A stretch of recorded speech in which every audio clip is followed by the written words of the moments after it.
Hello everyone, welcome to a battle guide for the Beastmen, in this case for Khazrak, the one eye. So this is for a balanced thematic playstyle. Many times players ask me concerning my army compositions, the ones I keep sharing, so I decided to showcase a bit how I typically use those armies in the battle, how I deploy the battle plan, strategy, and limitations to it. There is a lot to cover in battles, so I thought I could give just a generalized playstyle concept and some case examples of how I analyze, how I react on the battlefield, micro decisions.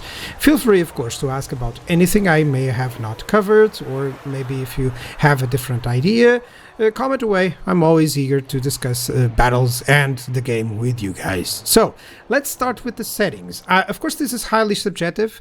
I decided to go with the custom battle because it's easy to test and it's easy to recreate. You guys can recreate this fairly easily. You can use your own difficulty, you can adjust, you can select maps and try on different situations such as ambush and sieges. Of course, the limitation is that because this is done on custom battle, there's no lord skills, no red line skills, no research, no mechanics effects, etc. And it's also difficult to add ROR or special units, to calculate hero availability in campaign, traits, item skills, etc.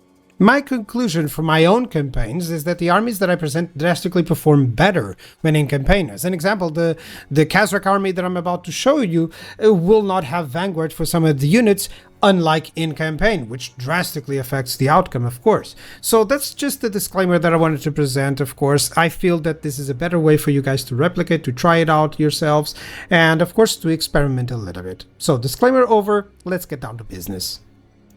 In terms of the playstyle concept, an ambush style. It fits wonderfully for Khazrak. He has an increased ambush success chance of plus 15% for all armies. Standard army stances for the Beastmen and the hidden in-camp stance also give increases to the chance to ambush. And then with Khazrak, you're going to have Vanguard deployment for several good units, so even if an ambush fails, you have a backup idea. So this is going to be the army that I'm going to be showcasing. Overall, you only need tier 3 buildings to get this army. Only 3 to 4 buildings, which is great, and that even includes the caster. All units are buffed by specific Khazrak skills. It's great in ambushes. Most units have Vanguard deployment. And if you want to completely buff the whole army, 8 lean red line skills, that's what you're going to be using. So overall, I'm going to use a caster of the wild, just to keep it, thematic. But of course, you can adapt to your own playstyle or to the caster that you receive when starting the campaign. So let's start the first battle and with step number 1.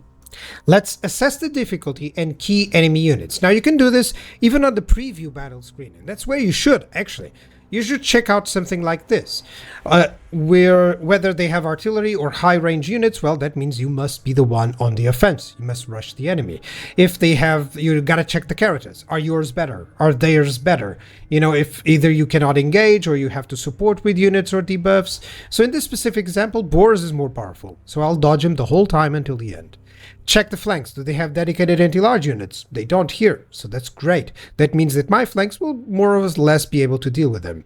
And then I check the front line. Are they better or worse? Well, Empire infantry is never really that good, so it's average or weaker. I can be comfortable on that. That sort of idea, it will get natural to you the more you play, so don't worry about getting this all together in the first time. Now, let's go to step number 2, to deploy. So in this step, let me deploy the front line on a staggered zigzag line. This is simply to avoid enemy wind spells or enemy vortex spells, or that the artillery causes a lot of damage because you clumped up, that sort of idea. Lord and heroes are between the front line and the missile troops, and then the younger raiders, the missile troops, are behind. Razorgore chariots and Razorgore herds are on my flanks, and one chariot behind the younger raiders in reserve. So the harpies are deployed actually to one of the sides, or they accompany the main army as flank or reserves. So this allows you to steadily move towards the enemy and adapt to any moves they make. If you see an opening to crash into their backline, go for it. If you see them moving instead of bracing, go for it. Step 3, to decide the plan of attack. So after checking the strength of the enemy army, then you're gonna decide what to do. So let's make a simple plan for each unit. 1, that is enough for now. So let's see. Harpies will position to attack enemy artillery. Done. I'm going to move the entire army barely within range of those mortars. Just not too close, otherwise they just move the mortars a little bit and attack you. Frontline Bestigors will engage the enemy frontline. Flank Bestigors will support the Razorgore chariots and Razorgore hoods. And then my Unga Raiders, my missile units, will just be the support. They'll attack enemy missile units or anything that needs assistance with.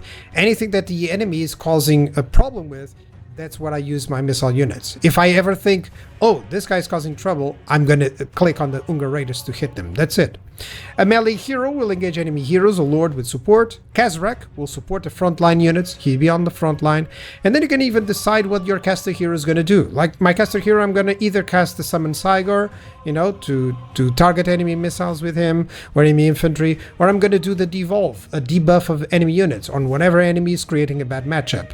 So if possible, you can decide these casts, and even if you make a bad decision, that's for later. Just make up that plan. Make yourself think, oh, this is going to happen, this is going to happen, this is going to happen, and then see how well you predicted it.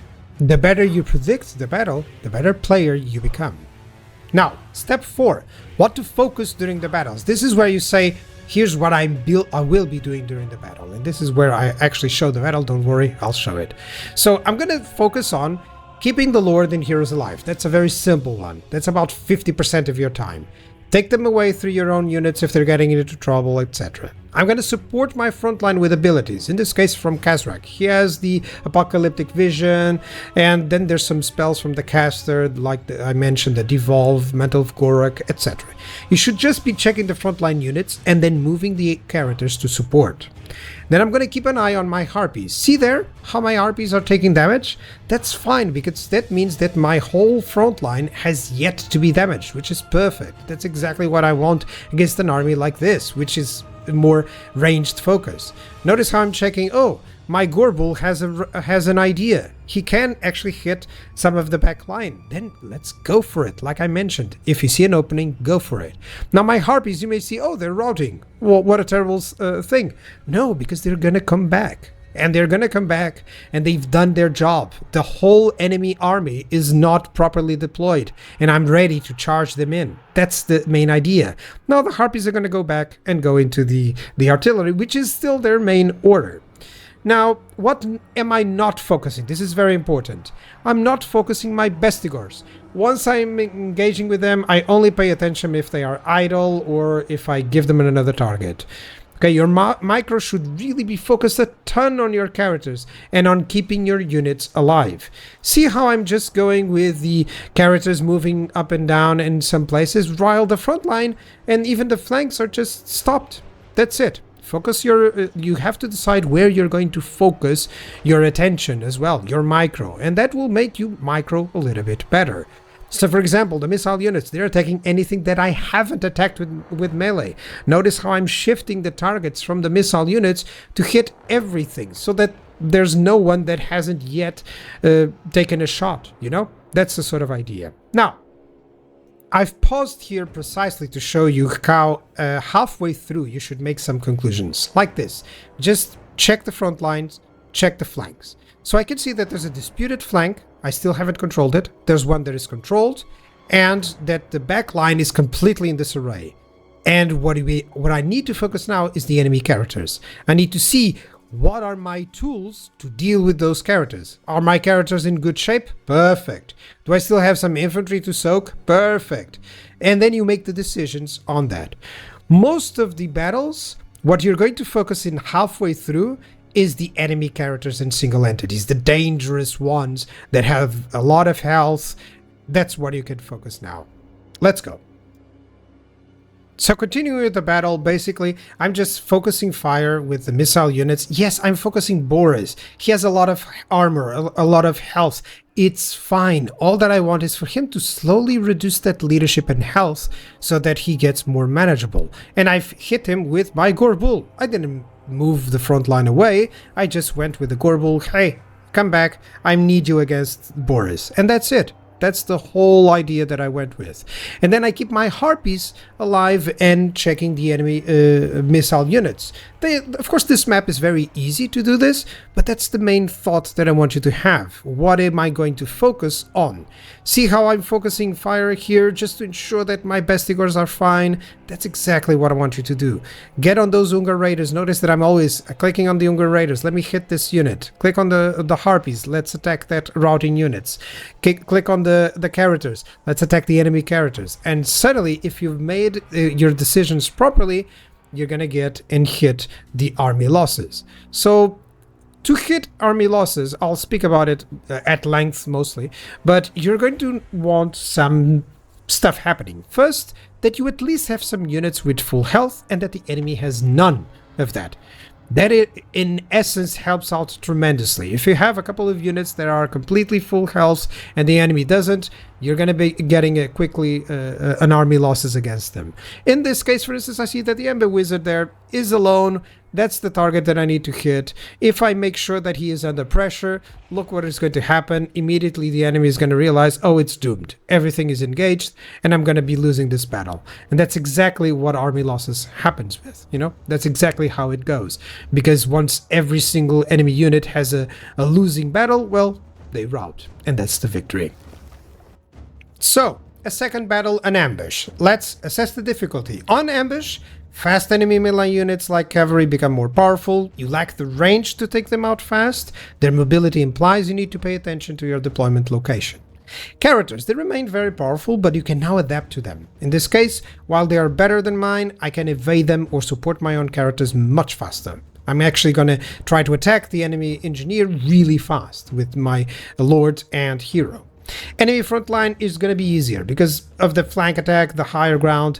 Enemy missiles have to be thwarted. That's the main advantage of the ambush. It completely removes the enemy missile capability. So they have like 7 missile units. That's over a third of the enemy army that is useless if you just jump on them. Now, to deploy in the plan of attack. Here's what I did. The front line deployed on higher ground. It's aiming to charge at any enemy melee units. Missile units also on higher ground. I'm going to aim to take out enemy missile units, rear or support anything, like on the previous battle. Caster hero is positioned to cast Overcast Devolve on enemy cavalry. So remember Devolve, the debuff. I'm going to do it on the enemy cavalry, which is a dangerous target, and definitely it will help out.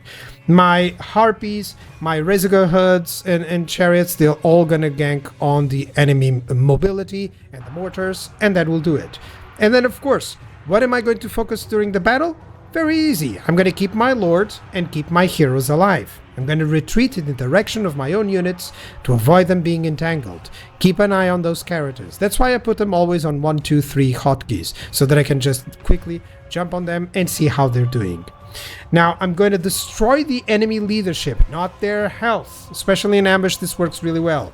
So focus on breaking them. So to do this, you flank attack, you debuff, you missile attack, you stack the leadership destroyer.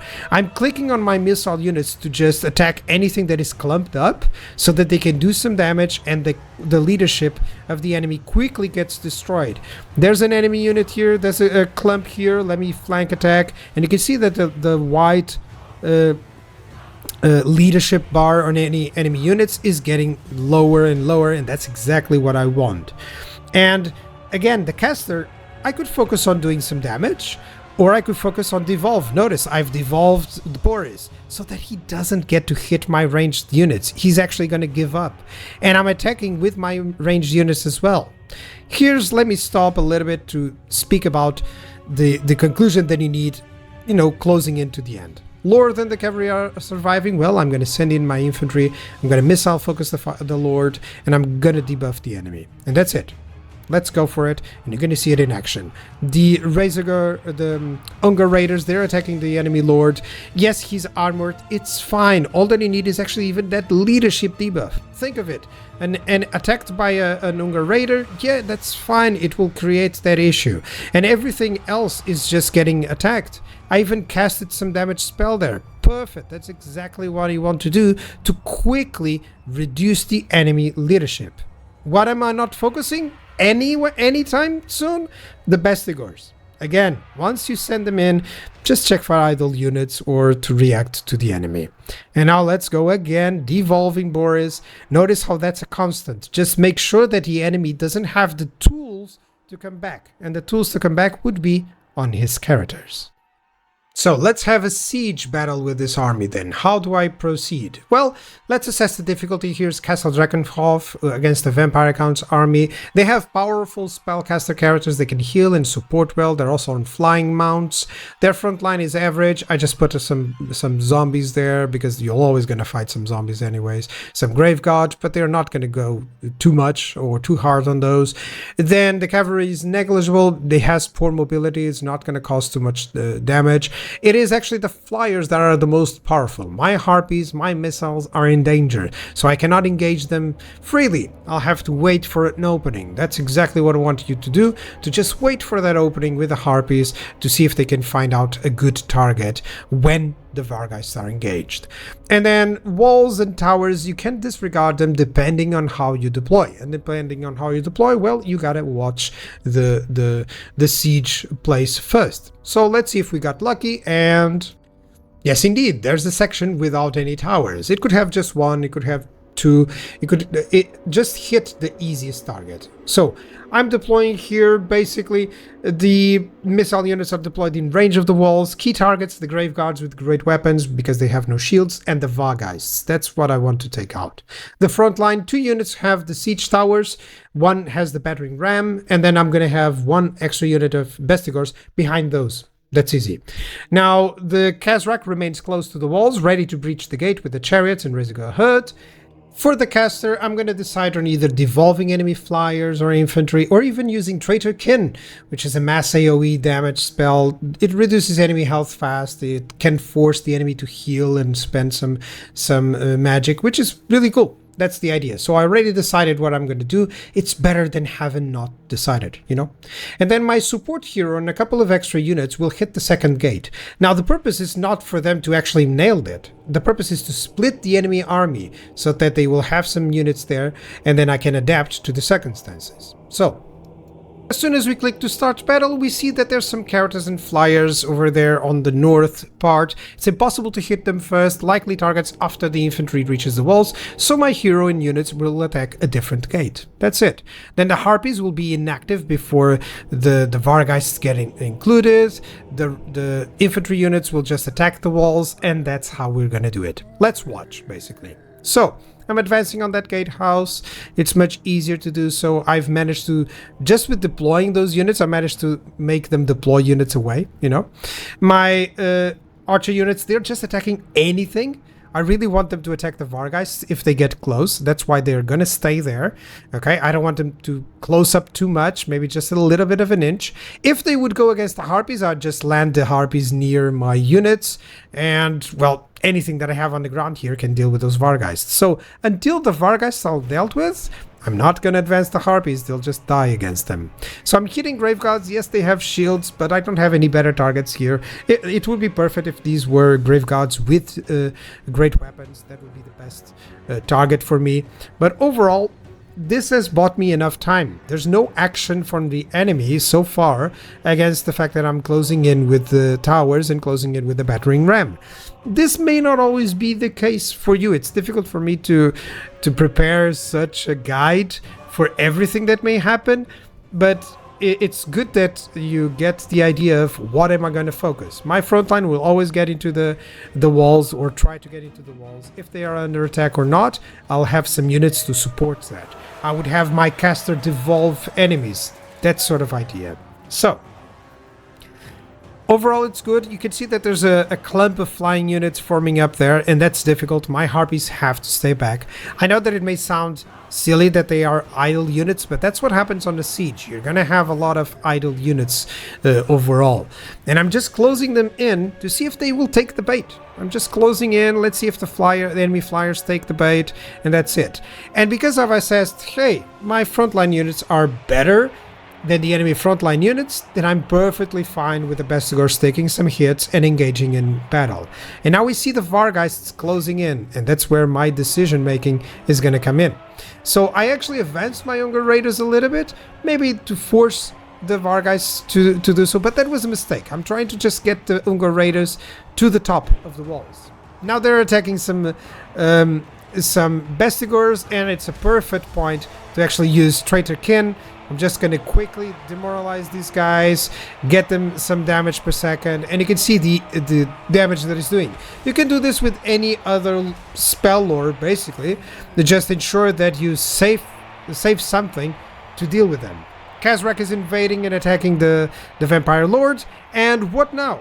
There's no more Vargeists. What is time to do? What is the focus that I wanted to do? The Harpies. So the Harpies were waiting to swarm on one Vargeist unit or even the enemy Necromancer. Here they go. That's the idea. That's the one... I like to try to reduce orders for units to one order. Harpies are just going to go into the Necromancer and that's it. I'm going to do nothing else. So I'm keeping an eye on the gates getting destroyed so that I can react as soon as possible. Okay? And I immediately send them against any target. Just make sure that anything that is on the ground is targeted. I positioned my missiles to the walls. Not always this works, but just be ready for that potential idea. Because if you are at the enemy walls with your own range units, if you are on the courtyard, you know, behind the enemy walls with your infantry and your characters, then that's it. For the most part, if you decided well to attack the battle, then definitely you're gonna have the upper hand. Right now, all that I'm doing is just devolving enemy units. I see a bad matchup, I'm gonna devolve an enemy unit. I'm gonna use the caster on that. It could be any other debuff, you know? So, let's analyze once more. I looked for an opening to hit the enemy lord, check. I'm checking for full health units that can deny the army losses for a bit. That's something that I hadn't put up yet. I hadn't explained yet. So make sure that on sieges, you just check out, is there anyone that is full health? Okay, then just dispatch some unit to just do some damage. That's all you need. It will take out the enemy army losses, kick in the enemy army losses much faster. I'm going to get my range to the walls. That's perfect. And now I'm attacking single targets. That's it. So am I worried about towers? No. Am I worried about capture points? No. Because honestly, you don't need that. That's a different playstyle if you want. I like this one. It's still the typical let's get into a brawl idea, and I really like to do it, especially with the Beastmen. Maybe with some other races, I'm going to focus a little bit more on the capture points and on taking out towers or barricades or anything like that. Okay, let's continue. Let's catch on to some full health units. So, that's the idea. The Master Necromancer is going to be dead, and because it's the enemy lord, of course, it takes a huge penalty on the enemy. And if that is not enough to deal, then I'll have to dispatch the Harpies, which are the most mobile units, to just attack the enemy units that still have full health. You know, with the vampires, it's a difficult one to perceive, because when they actually die, they die completely. So it's easier to actually cause army losses even with enemies like that. Now, limitations of this army. Well, it lacks dedicated anti-large units. It lacks some strong missile power and range. You have, basically, they will have poison in your campaign. They don't have here. So you can imagine how quickly that is with an extra debuff of the poison. You don't have strong single entity killers, really. The Gorbol is about it. Khazrak is more of a support lords, and then you have some caster limitations, of course. With this cast that I've took, with the Lord of the Wild, where it lacks vortex, it lacks a good wind damage spell. So that's the limitations of this army. Overall, if you're facing lots of enemy armies with a lot of large targets, well, then I recommend that you adapt to the next army that I'm going to show. So, this is a Doom Bull army. The whole army is melee based, it's great in a brawl. Most units are buffed from specific Doom Bull skills and possible trait if you manage to get a good one. You take 14 red line skills to buff the whole army composition, but the biggest issue is that it is a tier 5 building army, so you're gonna need to use this more, or to get this more into the late game, especially with the Minotaurs and the Jabbersliths and the Gorgons, well, you're gonna need a lot of buildings, actually 4 to 5 buildings. So this is really into the late game. You can kind of upgrade from the previous army if you have armies like that one. Then you can upgrade into this one and you still have the Bestigors. So yeah, that's cool. Now let's see how we fight and how we analyze. Let's assess the difficulty. Let's get a little bit more challenge. Now it's the late game army, so let's get what typically I see Vlad getting, you know. Not gonna get a lot of characters for him, but yeah, let's get. So, characters, they're better, they heal, they sustain, they're casters, so it's quite difficult. They may not be better in melee, but they definitely are better overall. Okay, then the front line is average to good, it can cause some issues to my Bestigors. Then the cavalry has anti-large, and I gotta counter the movement, and the flyers are really dangerous. The biggest issue is that you can't attack the flyers, you'll have to wait until they get onto you. So, how do we prepare for this?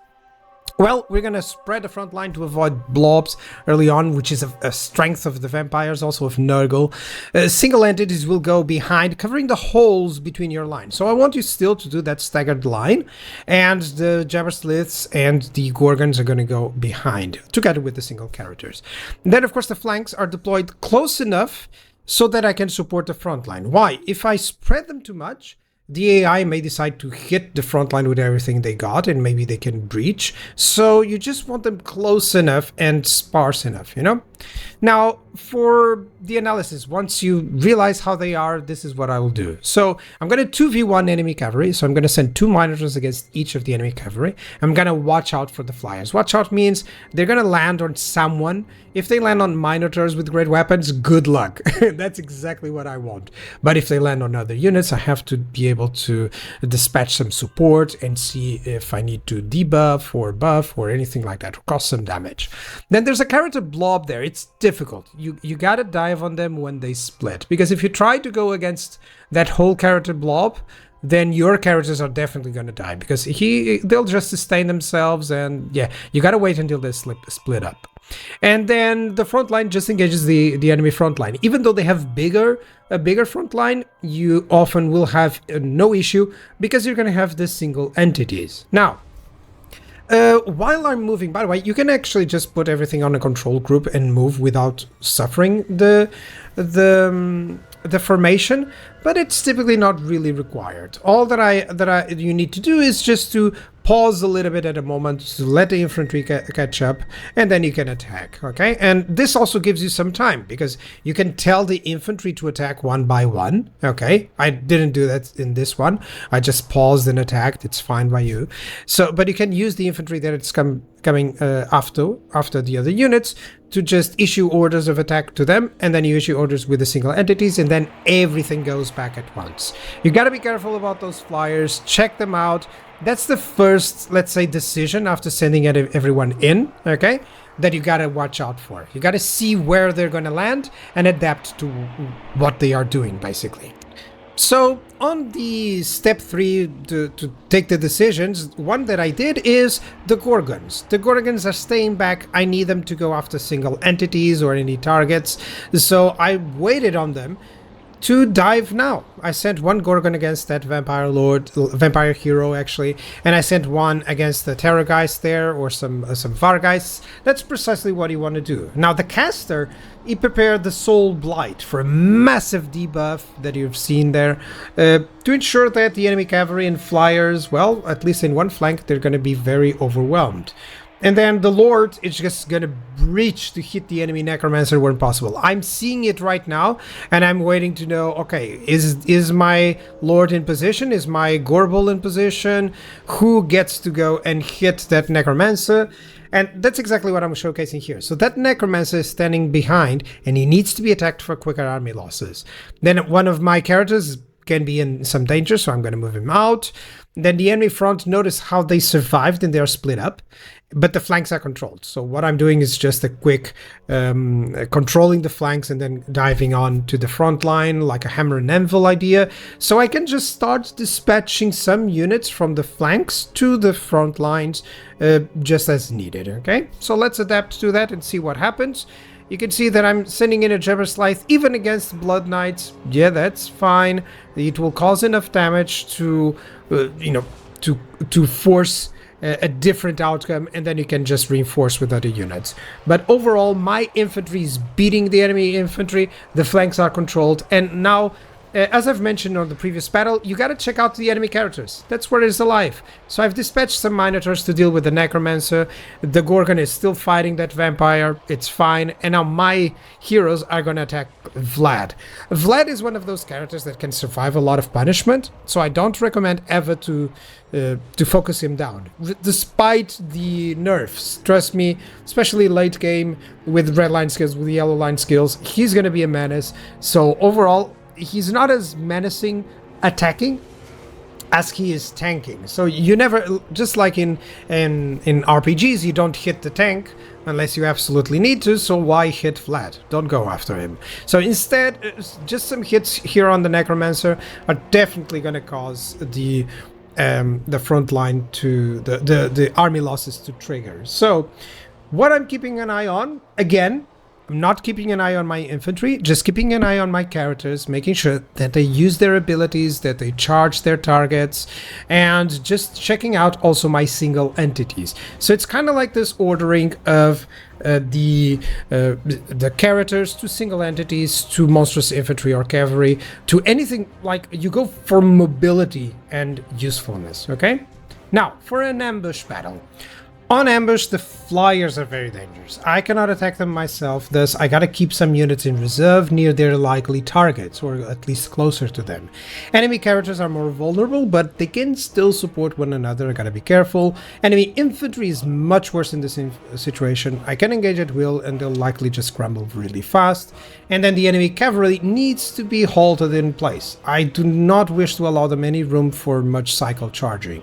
So the Bestigors will deploy on both sides of the cavalry, aiming to attack them immediately to hinder their movement. Some will attack infantry. Minotaurs with great weapons will protect from the flyers' impending attack. Minotaurs with shields and Jaber Slides will wreck the enemy infantry. Gorgons will hit the enemy characters. And then the Lord and Hero also attack enemy characters. So Caster is going to cast Soul Blight on cavalry to prevent them having charge success as the ambush battle starts. So if you have a massive debuff, AoE debuff, try to use it on these high mobility targets. That's where I would use it. Of course, you can always use some damage spells if you wish. Of course, they're properly deployed for that, you know, in the straight line you can use a good wind spell, but if you don't have those, or if you're terrible at aiming those, you know, a debuff, it's really easy to aim. You know, you're gonna see me, my caster, I've selected it. Don't see what I'm pointing at, okay? My caster, I've selected it, and I believe I'm waiting to debuff like all of those Vargeists, and there we go. That's where I'm casting it. I actually miscast it, if not mistaken, because he got me away from it. But still, that's the idea, getting to cast on the enemies that are more dangerous, of course. You know, just debuff them, ensure that they are losing. And then there's an additional debuff, which is what I focused during the battle, which is mainly I'm using like Spirit Leech to take out enemy single entities, or I'm using the Doom and Darkness, the leadership debuff. If I see any enemy unit close to crumbling, you know, their leadership too low, that one is minus 16. It's a lot. It's going to ensure that they're going to run away for sure. So what don't I focus in battle? Once again, let me guess, the front line. If you manage to send them in properly, don't engage them too much, okay? What I'm checking is for the enemy mobility, the flyers, the cavalry. That's what I'm checking and adapting. I'm just sending literally any unit that I can to prevent them from having a very nice charge effect, okay? I'm actually going with the Bestigar Herd. I'm giving them the aspect of the Dread Knight. People dislike this, yeah, but I really don't want them to rout, so I want them to have terror. You know, that's the sort of idea. I don't want those guys to rout. That's what I'm using the magic for. So, check high mobile enemy forces. If they're not crumbling, just reinforce. Avoid the cavalry having room. Give chase with infantry or minotaurs. You know, just dispatch someone, regardless if they're engaged with someone else. Single entity blob. Just keep an eye on health and leadership. That's it. You don't want to keep focusing too much on your action. And just with the single entities especially, check their health, check their leadership, mostly their leadership, because that's what is going to make you win the battle very easily. The army loss is kicking in. So overall, as you can see, flanks are controlled, the front line is crumbling, and all that is required here is the main single entities, the flyers, the terrorgeists, and of course the Vlad, which is almost always the very last one to crumble. But still, a very interesting battle to do. To rate, just ensure that you keep your single entities alive, which is always one of the key points. Now, the same army on a siege, how will it fare? Well, let's go against Kislev here. So this time I've set the characters to be worse. I can focus the caster, I'm gonna have no issues with single entities, good. The front line is actually good and they'll fight nearly to the death. And the cavalry has some anti-large, so I gotta attack with my own anti-large there. Towers I can ignore. I can focus enemy range instead, and to be honest, because you have such on this army, because I have such a large amount of melee units, I'm going to capture the towers, I'm going to capture the gates and etc. And I'll always have some units to dispatch against the enemy ranged units. So overall, that's the nice idea here that I want to do. Okay, but the towers do imply a timing. So I'm going to deploy. Step 2 is always deploy and set a plan of attack. Now, frontline, the Bestigors will use the siege towers and ladders to dock between the two gates and attack enemy missile infantry at the walls. Single entities, characters will attack the two gates, just evenly split them. They'll attack anything on the ground that they find. Minotaurs will split into two groups, one per gate. You can also dispatch to another side if you see that you need to split up the enemy. In this case, the siege that I set up here, I don't really need to split them up too much. I can just attack a couple of gates like this, but you can use the same idea on a corner, for instance, attacking one gate on one side or a gate on the other side, that sort of idea. And then what is the caster going to do? It's going to seek out opportunities. In this case, it's Death Caster, so Purple Sun or Fate of Bjorna in a good target, those will be always nice. So overall, this is the overview that you get once you see the enemy units, and it's perfect. They have their range on the walls, of course, but my infantry units, as soon as they arrive there, they're going to wreck them. They have some single entities and cavalry behind the gateways, which will crumble against our own entities there. So what am I going to focus during the battle? So the fourth step. In essence, I'm going to watch who is being targeted by towers and missiles. I'm going to move for cover if possible. Okay, so to avoid the enemy having line of sight. I'm going to keep an eye on the gates. This is super important. You got to be aware of checking in for when the gates, the gate's health, how the gate's health is going, okay? And then the caster is now better for, let's say, a leadership buff to avoid retreating, okay? Or you're going to soul blight on a vast number of enemies. So you're after the caster has done some damage, you got to use it as a debuffer or buffer, And then I'm going to ensure that enemy missile troops are either moving or they're being engaged by any of my units. So don't let the enemy have clear shots at you and fast shots at you. Just reduce that amount. That's where you're going to go. Sometimes people hover the battle. Don't let that happen to you. Just ensure that you're always checking in for some stuff. What I like to check in is, what is the strength of the enemy? It's their missiles. I gotta make sure that they're always under attack. And then the very last part, just ensure that every enemy unit has at least lost some health, so that we trigger a quicker army losses, okay? You can see that my caster is being attacked here. That's perfect. I'm going to move them close to the walls so that they actually have some line of sight issues, okay? And I'm going to deploy, use a Purple Sun there, as you can see. And here we go. Let's continue. So overall, some damage is to be expected, and your front line is definitely going to take a massive blunt of the attack, because it's the gates are going to survive for some time, and you cannot time it that well. But what you can do is to try to keep using that caster to debuff, or either when you say a caster, you can say any character that can assist the front lines, for instance. So what you want is to keep ensuring that you spot these situations. There's one unit there that is attacking one of my Bestigors. I gotta move them away. I gotta move them towards somewhere else where they are being engaged, and maybe that hinders the line of sight to that target. Or I'm gonna use my caster to start attacking that unit, because if you let them attack for too long, then that's a problem.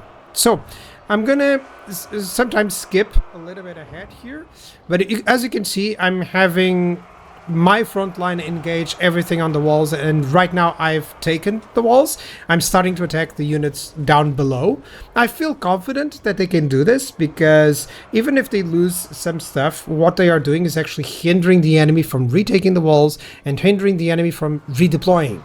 And now I've taken one of the gates, and honestly, that's it. As soon as I'm getting in, that's the perfect idea. A perfect cast there. I was waiting to ensure that it could debuff all those units. This also helps the AI to feel less willing to attack. So it kind of hinders, the Soul Blight kind of hinders the enemy response to what I'm doing. You know, it's not like they're going to suddenly send a bunch of debuffed units against even just a weaker one of my own. They are not. They're going to rethink what is happening. So it's a way of messing with the AI as well, at least that I've seen working. So right now there's an intense blob of units there. I do have one of my units moving away, but it will all be fine as soon as my flanks arrive. I've breached the second gate. That means that I have to immediately pick those units and just give them some target. I don't care who you're gonna hit, because you're always gonna be able to readapt. Just tell them to engage someone in the middle of the blob, and that's it. And then you're gonna just use up what you need. You can see the caster. It's still very important to keep active, even if it is just using the caster without overcast spells or anything. Just ensure that it remains active. It's much more useful that way. What I showed there is that there's the enemy caster way back that I need to hit because of that army losses. You have to already start preparing the army losses.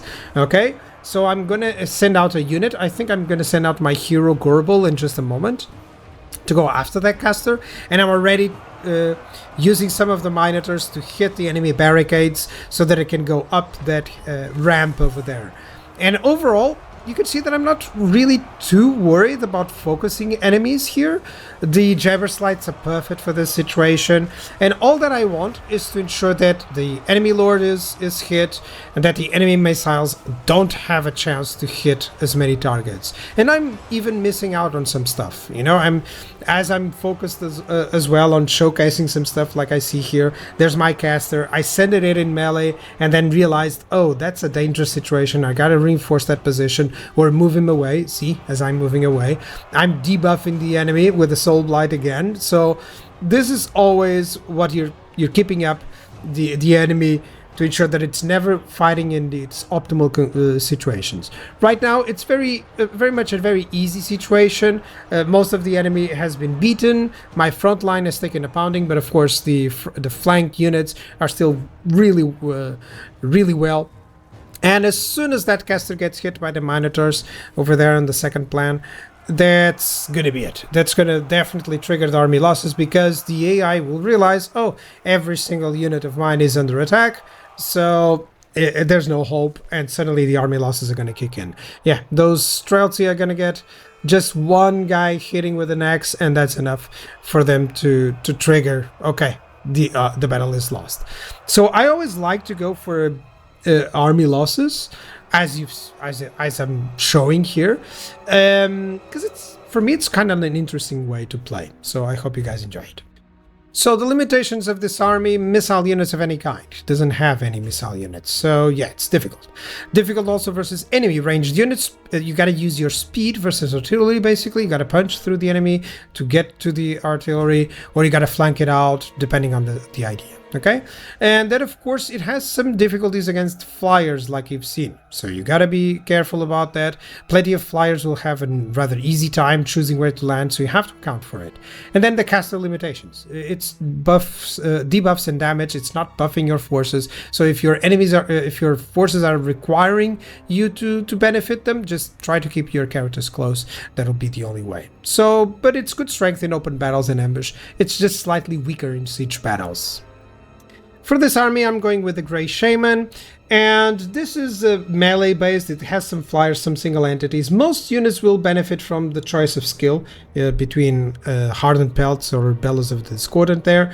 I typically get weapon strength because you're more of an offensive sort of race, but still, hardened pelts, if you prefer the armor, it's fine. 15 redline skills that you're gonna need to buff the whole composition. Tier 3 buildings, only 3 buildings needed, so this is very easy to obtain, and he uses lower quality units. So this is perfect for a support or a sweeper army, or just even an earlier army composition.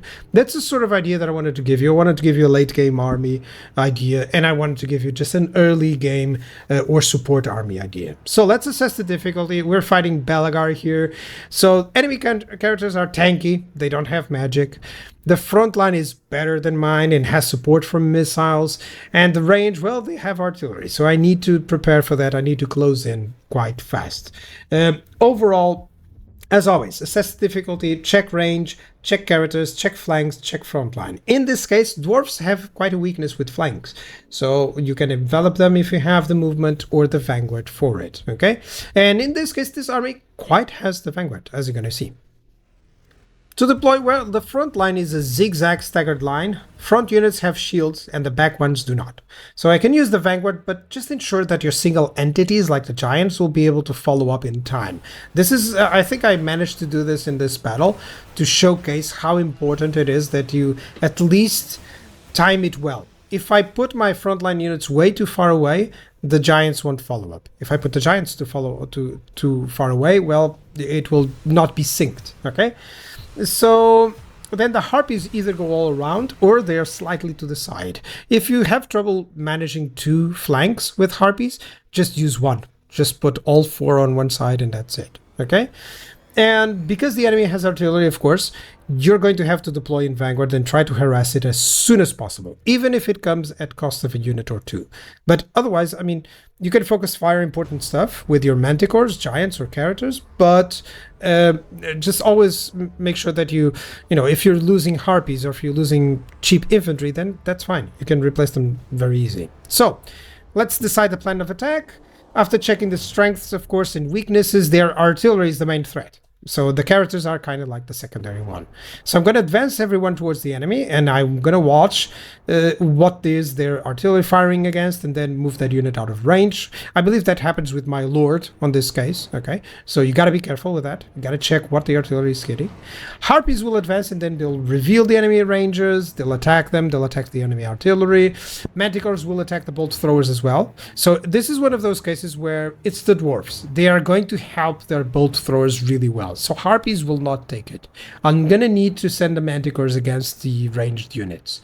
So the infantry will attack whatever is at their front. Just fire and forget them. That's the typical idea. Giants will breach the enemy great weapons infantry, or they'll just go towards the back line. Giants are the support unit here. They are the ones that are gonna see, oh, who needs to be attacked? The lords and heroes, let's send the giants in. And then the caster. I'm using shadows, so either for a good pendulum target, or I'm just going to use mass the withering to reduce enemy leadership and armor. You're going to see it. I'm going to try to showcase it. See how the bolt throwers are attacking my caster? I'm just going to move him out of the way to force them to miss out some shots. And at the same time, I used his a pendulum on a good unit. Notice how the harpies, they're engaging, but they're already lower. Still, don't worry. They'll be able to engage even if they take some losses. I just noticed that I had fire arcs there. My apologies.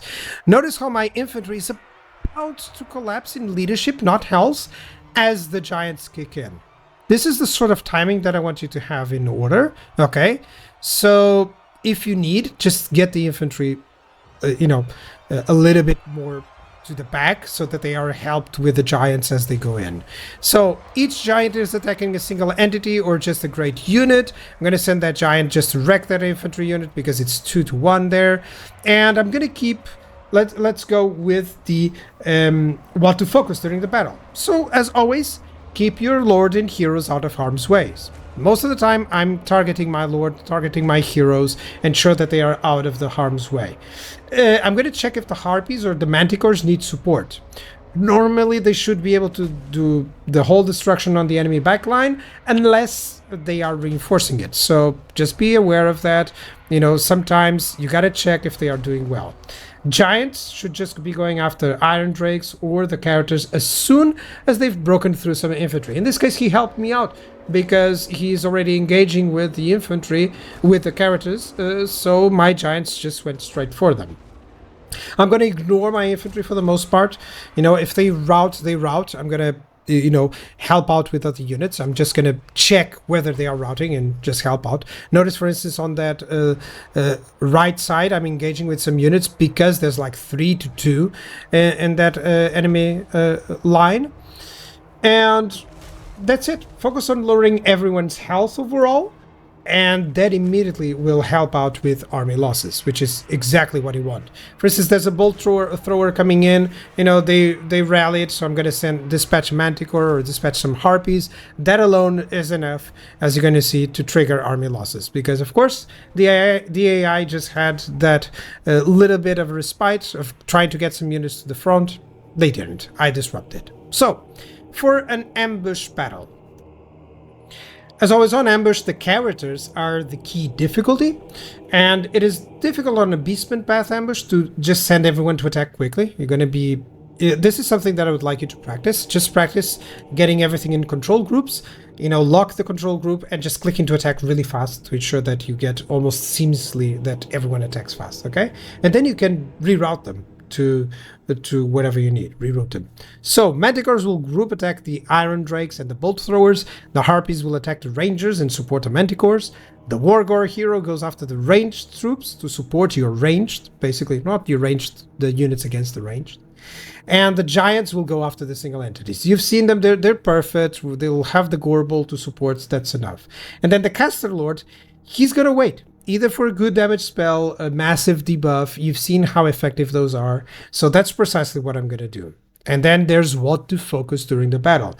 As I've said before, once more, keep the Lord and heroes alive. And funny how this is always there, huh? And you got to keep confirming that the Giants will go after the enemy characters. And once more, infantry, tell them to attack, forget about them, okay? So, I've spoken about this at length already. Let's watch the battle and see the plan to fruition. So, as always, practice to lock the groups and just attack. If you don't know how to do that, let me know. I can make a quick video on that. Notice how immediately everything is lowering their leadership. The bolt throwers are under attack, that's fine. Characters are engaged on the left side. One of the things that it's very useful that I've brought from StarCraft is that where I'm showcasing with the mouse is not where my eyes are. So I'm looking at the right side of the screen. I'm never really looking at the front, okay? That's a timed pit of shades. That's precisely because I saw, okay, there's a good clump of units, and there weren't too many difficulties. I thought on using, for instance, a debuff on the enemy lords or the enemy characters, but I thought they are not going to kill me anytime soon, but the add infantry is going to add to the army losses if it takes too much damage right now, so that's cool. In addition, notice how the Giants are not attacking here, and they haven't reached through to the enemy lords, so that's why I'm sending in the Manticores. So this is where I mentioned you gotta adapt. I'm sending one of the Giants, and he's slowly getting through that infantry. You can see that on the left side, and yeah, as soon as they get a couple of hits, then that's fine. The Flyers, once they destroyed the enemy missiles, they're just gonna hammer and navel the enemy infantry. And preferably any targets that are getting the upper hand. For example, the enemy great weapon units who are dealing against my Gore hordes. That's what I'm going to need. And now the debuffs that I'm planning, anything that lowers leadership is really good, because of course you're going for that army losses most of the time, or anything that really hinders the enemy's attack. Like the enfeebling foe, it's just, that was a miscast, by the way. I wanted to cast it on Belagar. Okay, because that effectively makes him much easier to hit and much easier to attack. Now, victory, let's go to the siege. So on this siege, I'm fighting some Bretonnians. I always try to get some different sorts of armies. Sieges, as always, are very reactive. You gotta ensure that you're aware of how the units will move, and you gotta be ready to take the opportunity for a mass damage spell, for instance, if you can. So let's assess the difficulty. The characters are kind of even. He has a caster of life, which can create problems with the regenerating and healing others. Enemy has worse frontline units. He has plenty of missile units, and then the towers can imply some quick timing, maybe some use of cover. I'm going to try to show it. Anti-large cavalry and armor-piercing cavalry could be used against your flyers if you land, so you gotta be careful with that. Like if you're going to land my harpies, for instance, yes, for sure, they're harpies. I can build them a dozen at a time. But the manticores, I gotta be careful. I gotta safeguard those units, okay? So, to deploy. Basically, the harpies and the manticores will clear the enemy missile forces, if possible, before anything else is in range. Then the battering ram will attack the first gate, and the giants and Gorbel the second one. So always with this idea, if you have single entities, try to have 2 gates to attack, just like this. You know, it's a perfect location to do it. Then the siege towers and infantry, of course, will advance on top of the walls. Caster and Wargor are on standby, ready to adapt. And then the caster can, like, prepare damage spell if the opportunity arrives, or massive debuff. That's what I like to do, okay? In this case, you have the shadows lore, so it's perfect. And again, here, already with the enemy units showing up, the same idea. Manticores going ahead, infantry climbs the walls. They are protected by those trees. That's perfect. That's why I positioned them here. So let's get into the fight. So what to focus, the step number 4, you know, what to focus during the battle, the magic, the abilities, etc. So I'm going to continuously check the harpies and manticores. I'm going to react, either retreat them if they're engaged by the enemy lord or hero or anything dangerous. The reason why I'm bringing manticores before the harpies, even though the harpies have vanguard, is precisely because all these archers, if they focus fire a harpy unit, it's gone. So you got to be careful about that. Now, the battering ram and the siege towers, they're of no importance. I'm just gonna make sure that I see this. See the lord, see the hero. I gotta be careful about it. They can engage, it's fine. I just gotta make sure that they don't cause too much damage, okay? And then I'm gonna just ensure that the giants are hitting their respective gates, okay? I'm gonna watch them out. They're gonna hit that. And once they breach, I'm going to enter and attack any possible targets. And infantry, as soon as they are at the walls, I'm going to engage the enemy infantry and just go down from there. So here's a lucky break that I laid it out because sometimes this happens. So I thought maybe I could redo the battle, but then I would have some inside info on that. So the idea here is I got through the gate, and that means that the Lord is actually engaging one of my giants and my Gorbel, which is perfect for me because it's going to get destroyed really fast. Now, immediately, the wall's already empty of archers. One gate is breached. The flyers can attack the missiles to disrupt their fire and to keep them busy. And I don't care if I lose those harpies. Normally, I wouldn't because, you know, the harpies are just they have low leadership. They're going to retreat way before I need them, you know, way before I need them to retreat. And they're just going to be keeping these archers busy. Don't let the enemy ranged units do their job. That's in essence that.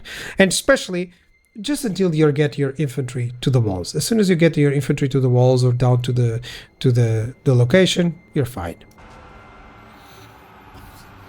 So again, there's the timed Pit of Shades. I just saw an opening. I had some magic. Let's go for it. It could have been just a mass debuff. It's fine. Whatever you can, just to ensure that you have some uses. This is not. It's not just that it's the most optimal moment to do it. It was a good moment, but it's not just its most optimal moment, but rather that you're going to use your micro. You know, I have to do something. I have to do some actions in this case. I could wait a little bit, but I already sent everyone in. Let me just do some actions. Enemy Lord is nearly dead because that giant and the Gorbel wrecked it. Giants are perfect to take out enemy Lords, guys. And right now I'm at... hold on. Let me use the markers, okay? Yeah, I'm already at the walls. I'm engaging down, okay? The enemy cavalry is on the worst position ever because they cannot attack me, you know, and charge me over. So that's basically it. There's 2 clumps of enemy units and my harpies are dealing with the bowmen. And yes, the enemy can send units to deal with my harpies, but when they do it, they are not dealing with the main hitters of my army. You know, they're dealing with the harpies, and I'm like, great, my manticores are alive, my giants are alive, my heroes and characters are alive. So that's exactly what you want. You want to use your expendable units against the enemy, you know, top tier units, just to disrupt them. So overall, a very good position here. And once more, when we reach these situations, I don't believe I have a screenshot for you guys, but it's always who has health left. Oh, I actually have. Look for enemies with high health. That's the damsel. You gotta get it. Gotta get your fast units on them. Notice how my flyers are just moving away automatically. Flying units have this perfect situation where they can just run away easily for any fight. And if they run, they'll fight again. And in blobs, just check character health levels. So there's a blob there in the enemy gate. I remember there's my 3 giants. There's no way any enemy character is going to survive there, so I'm just fine. So overall, I'm feeling pretty confident that I can take this without losing a single unit. There we go, just keeping my units busy, really. Sending them in. I'm sending a unit of Gore Hurt shields against that cavalry unit. It's not to kill them, it's to keep them pinned down. It's to ensure that it gets pinned down, that it cannot use its mobility. See these harpies? It seems like they would be under attack by that cavalry, but they cannot hit them at the barricades. And now I'm sending all the flyers that were routing and all the giants through to the main stage.